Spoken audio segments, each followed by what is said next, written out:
विशेष करके इस प्रदेश के अंदर जो हमारे नौजवान संघर्ष कर रहे हैं युवाओं के रोजगार के विषय को लेकर के, उसी के साथ साथ नौजवानों के द्वारा बड़ी संख्या में हमारे युवा जो अनुबंध के आधार पर, आउटसोर्सिंग के आधार पर और संविदा के आधार पर विभिन्न विभागों में आज कार्यरत थे, उनको लेकर के मैंने विधानसभा के माध्यम से ये प्रश्न किया था और प्रश्नवार आपके माध्यम से राज्य के, प्रदेश के नौजवानों को सरकार की संवेदनशीलता के बारे में यह बताते हुए कि जब ये सरकार जनता का जनादेश ले रही थी उस समय इन्होंने कहा था कि प्रत्येक वर्ष हम 5 लाख युवाओं को रोजगार देंगे और जिनको रोजगार नहीं दे पाएंगे उनको 5,000 और 7,000 बेरोजगारी भत्ता देंगे।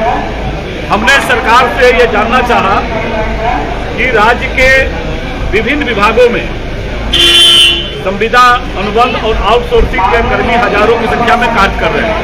सरकार ने कहा कि नहीं, ये काम नहीं कर रहे हैं। ये सामने उत्तर है सरकार का। ये उत्तर देने का काम सरकार के कार्मिक प्रशासनिक सुधार विभाग ने किया है। दूसरा, मैंने कहा कि वर्ष 2020 से लेकर के आज तक राज्य सरकार के द्वारा विभिन्न विभागों के भिन्न संवर्गों में राज्य के नियमित स्वीकृत पदों के विरुद्ध 2020 से अस्थायी नियुक्तियां कम और संविदा कर्मी आउटसोर्सिंग द्वारा ज्यादा कर्मियों से कार्य लिया जा रहा है। सरकार ने कहा कि नहीं, ऐसा कोई काम लिया ही नहीं है। ये भी अस्वीकारात्मक था। ये सरकार का उत्तर है, विधानसभा को दिया है। फिर हमने कहा कि क्या यह बात सही है कि खंड 2 में वर्णित संविदा, अनुबंध कर्मी, आउटसोर्सिंग कर्मियों को राज्य सरकार अस्थायी समायोजन पर विचार कर रही है?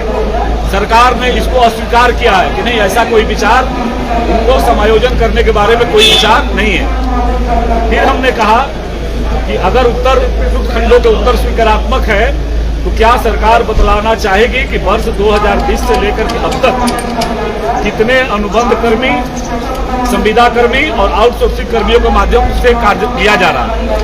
सरकार ने कार्मिक प्रशासनिक सुधार राजभाषा विभाग के लेटर नंबर 7002 जो मेरे विधानसभा में प्रश्न लाने के बाद लिखा गया है 15/12/2023 को विभिन्न विभागों, प्राधिकारों से प्रस्तुत मामले की सूचना उपलब्ध कराने का अनुरोध किया है। ये सरकार ने उत्तर दिया है, इसकी प्रतिलिपि आपको उपलब्ध करा दें। वहीं दूसरी ओर हमने राज्य में कहा कि 4,73,000 पद खाली है और उसके विरुद्ध 3.5 लाख से ज्यादा खाली पड़े हुए हैं।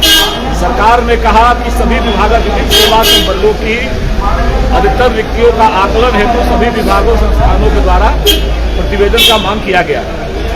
फिर मैंने सरकार से जानना चाहा कि 2020 से लेकर के आज तक क्या केवल 2000 नियुक्तियां हुई है?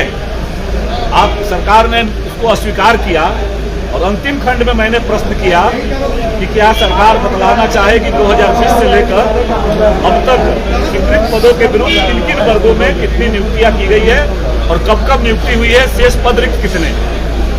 मैं आपके माध्यम से ये वर्ष 2020 से लेकर के जो सरकार उत्तर दिया है वो आपके माध्यम से प्रदेश के युवाओं को बताना चाहते हैं। उन्होंने कहा है कि झारखंड कर्मचारी चयन आयोग द्वारा विभिन्न विभागों से 8,006 पदों पर नियुक्ति की अनुशंसा की गई है, 8,086। दूसरा, उन्होंने कहा है कि झारखंड लोक सेवा आयोग द्वारा 3,336 पदों पर नियुक्ति हेतु अनुशंसा की गई है, 336। और तीसरा, इन्होंने कहा है कि इस प्रकार 2020 से लेकर के अब तक विभिन्न विभागों में 11,422 पदों की नियुक्ति हेतु अनुशंसा की गई है। यानी अभी तक सरकार अपने उत्तर में स्वीकार कर रही है कि कोई भी सरकारी नियुक्ति 2020 से लेकर के हमने नहीं किया है।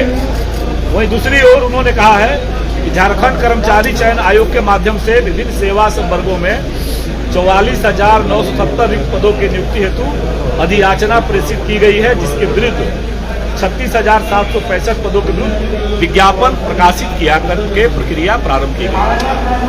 आपके माध्यम से, क्योंकि ये विषय मैंने इसलिए कहा कि अल्पसूचित के माध्यम से विषय लाया और अभी माननीय विधानसभा अध्यक्ष जी ने हमने कार्यस्थगन भी लाया था कि प्रदेश के नौजवानों के जो सवाल है उनके जो नियोजन का सवाल है, उनको हमारे जो आउटसोर्सिंग में काम कर रहे हैं नौजवान, हमारे संविदा कर्मी जो काम कर रहे हैं, उनके बारे में सरकार कोई नियामक बना करके उनके स्थायीकरण विचार करती है और विभिन्न पदों पर जो रिक्त पद है उन रिक्त पदों पर सरकार चर्चा कराए। ये मैंने सदन के माध्यम से सरकार से उत्तर किया था। सरकार ने जो उत्तर दिया था ये उत्तर संतुष्टिदायक नहीं था और ये उत्तर आप समझ सकते हैं कि सरकार ने अपने उत्तर में स्वीकार किया कि अभी तक हमने कोई नियुक्ति प्रक्रिया नहीं की गई है। विगत 4 वर्षों में सरकार केवल आवेदन निकाला गया है, उसको विज्ञापन निकाला गया है, इसी बात को सरकार ने स्वीकार किया है।